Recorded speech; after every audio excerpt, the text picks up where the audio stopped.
அஸ்ஸலாமு அலைக்கும். இன்னைக்கு முறை மீன் வாங்கியிருக்கோம். முறல் எப்பவுமே கிடைக்காது, மழை பெஞ்சாத்தான் எங்களுக்கு கிடைக்கும். மழை பெய்யுற நேரத்துல தான் முறை மீன் வரும் நல்லா. அதனால இன்னைக்கு முறை மீன் வந்துச்சு, வாங்கியிருக்கோம். வாங்கி முறை மீன் காய்ச்ச போறோம். அதுக்கு இப்ப வெங்காயம் தக்காளிய நறுக்கிடுவோம். நறுக்கி வச்சுட்டு அப்புறம் மீன் அறுக்க போகணும். இதுல முருங்கைக்காயோ மாங்காயோ கத்திரிக்காய் எதுவுமே சேர்க்கக்கூடாது. வெறும் பச்சை மிளகாயும் தக்காளியை கூட 2 நல்லா நறுக்கி போட்டு பிணைஞ்சு விட்டு வச்சோம்னா நல்லா இருக்கும் குழம்பு.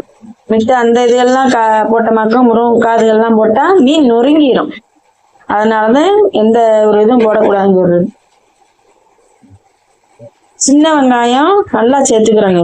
நல்லா சின்ன வெங்காயம் எண்ணெய்க்குலையும் போட்டு தாளிக்கணும், குழம்புலையும் போடணும். மசாலாவோட நல்லா பிரட்டி வச்சிடணும். அப்பதான் நல்லா இருக்கும் குழம்பு. நல்ல பச்சை மீன்ல இது, அதனால நல்லா கமகமன்னு இருக்கும். ஆனா கொதிக்கும் போதே அவ்வளவு வாசமா இருக்கும். நல்லா பிடிச்சிருந்தா லைக் பண்ணுங்க, ஆதரவு கொடுங்க.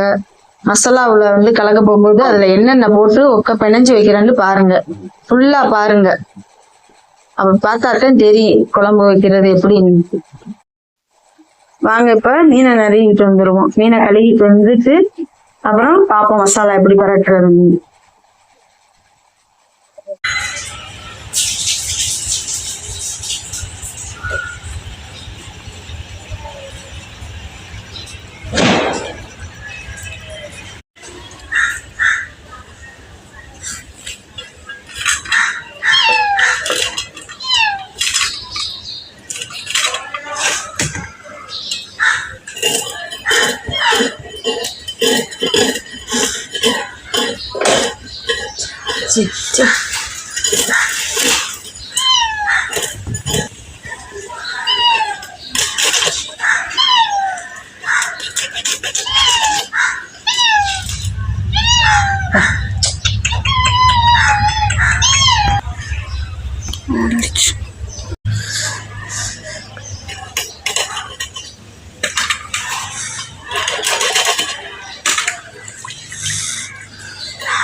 மீனை வால் பகுதியை பூரா எடுத்துக்கிடுவோம் பொரிக்கிறது. மீனை கழுவிக்கிட்டு வந்தாச்சு. பொரிக்கணும்.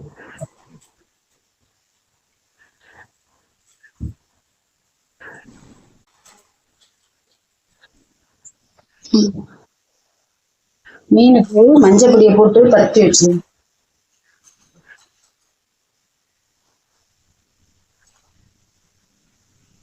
மஞ்சள் பொடி மட்டும் போட்டா போதும், நல்லா இருக்கும். பிள்ளைகளுக்கு அது எண்ணெய் ஊத்தி கரட்டி கொடுக்குறது.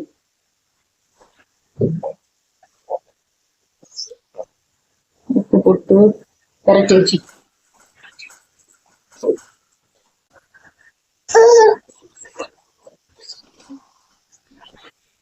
நல்லா கரட்டியாச்சு. மஞ்சள் பொடி உப்பையும் போட்டு இப்ப ஊற வச்சிருவோம்.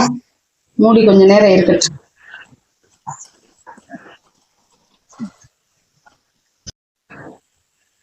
மீனுக்கு மீனை மசாலா பொடி போட்டு பரட்டிக்கிறோம்.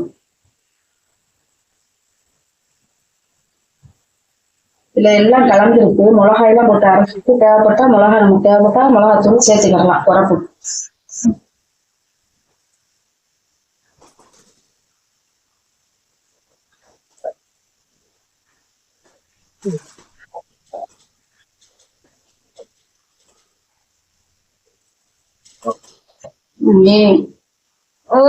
ம் ம் ம்.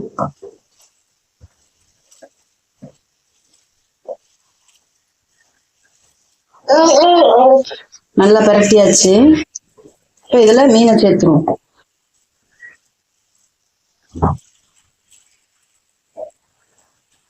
மீன் இதுல சேர்த்தே போட்டாதான் புளிப்பு உப்பு உரப்பு எல்லாம் ஒண்ணா பிடிக்கும். உடையும் சொல்லுவாங்க, ஆனா சிம்ல போட்டுருணும். ஒரு கொதி வந்தோம்னா சிம்ல போட்டுருவோம்.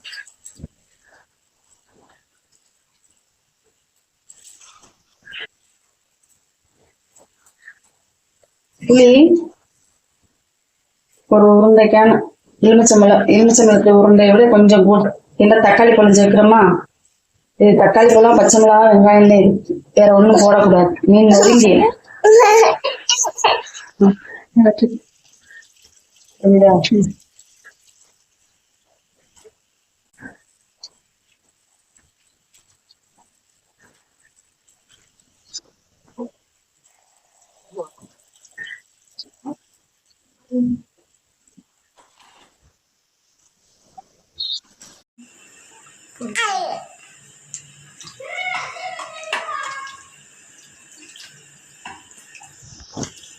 நல்லா கலக்கி விட்டுருவோம். மசாலாவும் மீனும் நல்லா கலங்கி உப்பு பிடிக்கணும்.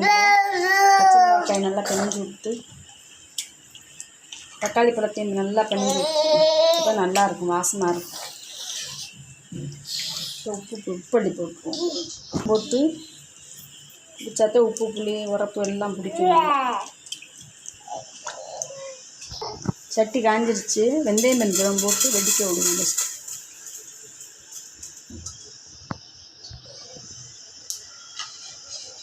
அது நல்லா வெடித்து வரும்போது நல்லா வாசமாக இருக்கும். இப்போ எண்ணெய் ஊற்றிடுவோம்.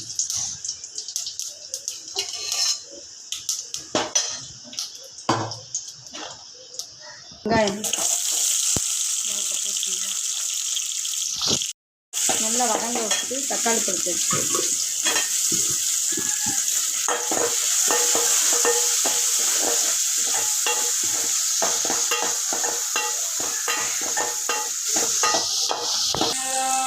இன்னுமா மசாலா பொடி கொஞ்சம் போட்டு எண்ணெயில் போட்டு வதக்கி விடுவோம்.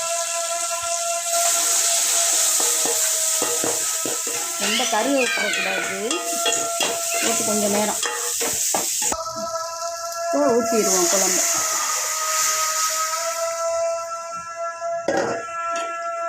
தண்ணி பத்தாது, 3 தண்ணி ஊற்றணும். தண்ணி சேர்த்துக்கிறோம். தண்ணியை ஊற்றி கொதிக்க விட்டுருவோம். மூடி வச்சுருவோம். கொதி கிளம்புனோன்னா சிம்மில் போட்டுருவோம். இந்த பக்கம் அடுப்பை பற்ற வச்சு மீனையும் பொரிச்சிடுவோம். நேரமாக போச்சு.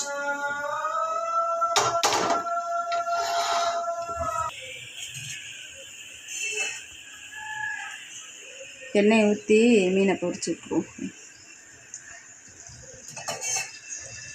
மீன் அள்ளி போட்டுருவோம்.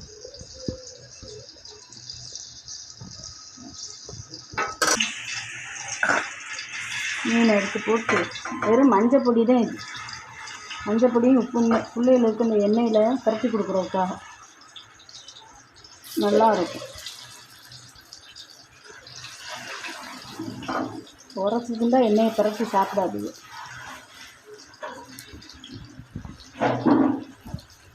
பிரித்து இப்போ சிம்மில் போட்டுருவோம். ஆனத்தை ரொம்ப கிண்டி விடக்கூடாது, மீன் நொறுங்கிடும்.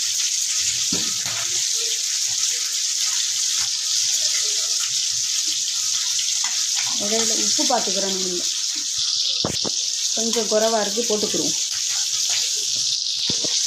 மூடி வச்சிடும். சிம்மில் கொதிக்கட்டும். நல்லா பக்கம் மீன் நல்லா பொரிஞ்சிருச்சு.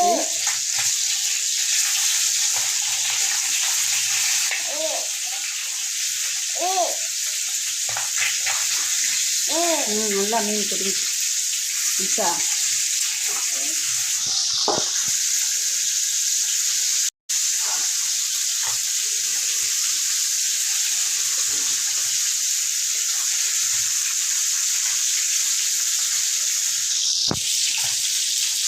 நல்லா கொதிச்சிருச்சு. மீனும் நல்லா அடிமைச்சு. ரொம்ப கிண்டுனா உடஞ்சி கடல் மீனுக்கு கண்ணில் ஆடிப்பட்டாலும் போதும் சொல்லுவாங்க. அதனால் ரொம்ப இது பண்ணக்கூடாது. பிடிச்சிருந்தால் லைக் பண்ணுங்கள், ஷேர் பண்ணுங்கள், கமெண்ட் பண்ணுங்கள்.